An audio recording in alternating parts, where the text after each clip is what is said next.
Di balik gemerlap kemajuan teknologi dan budaya kerja yang disiplin, Jepang kini menghadapi ancaman serius, krisis demografi. Negara yang dulu dikenal sebagai pusat inovasi dan tradisi ini justru sedang dihantui oleh penurunan angka pernikahan. Tak sedikit dari penduduknya, terutama generasi muda, memilih hidup sendiri dibandingkan membangun keluarga.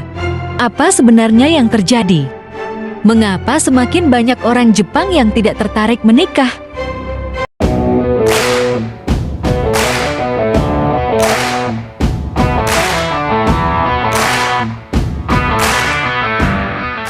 Satu, beban ekonomi yang berat. Biaya hidup di Jepang, khususnya di kota-kota besar seperti Tokyo dan Osaka, sangat tinggi. Menikah bukan sekadar menyatukan dua orang, tetapi juga melibatkan berbagai biaya seperti tempat tinggal, kebutuhan sehari-hari, hingga pendidikan anak. Banyak generasi muda merasa tidak mampu secara finansial untuk mengambil langkah besar ini. 2. Karir lebih penting. Generasi muda Jepang semakin fokus pada karir. Mereka terjebak dalam rutinitas kerja yang panjang, meninggalkan sedikit ruang untuk membangun hubungan romantis. Terutama bagi perempuan, ekspektasi sosial untuk berhenti bekerja setelah menikah menjadi salah satu alasan mereka menunda atau bahkan menghindari pernikahan. 3. Gaya hidup individualistis. Budaya tradisional Jepang perlahan berubah.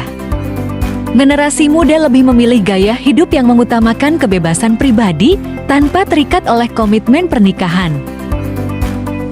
Bagi mereka, kebahagiaan bisa didapatkan tanpa harus berbagi kehidupan dengan pasangan. 4. Kurangnya waktu untuk bersosialisasi. Budaya kerja Jepang dikenal dengan jam kerja yang panjang, bahkan seringkali melebihi waktu normal. Akibatnya, banyak orang kesulitan untuk mencari pasangan, apalagi mengembangkan hubungan yang serius. 5. Ekspektasi gender yang tidak seimbang. Dalam pernikahan tradisional Jepang, perempuan sering diharapkan untuk mengurus rumah tangga sepenuhnya. Padahal, banyak perempuan saat ini ingin tetap bekerja dan mengejar karir. Ketidakseimbangan ini membuat banyak dari mereka ragu untuk menikah. 6. Pengaruh teknologi dan kehidupan digital. Meskipun aplikasi kencan semakin populer, interaksi manusia secara langsung semakin jarang terjadi. Gaya hidup digital membuat banyak orang lebih nyaman berinteraksi secara virtual dibandingkan bertemu langsung, yang pada akhirnya mengurangi peluang untuk membangun hubungan romantis.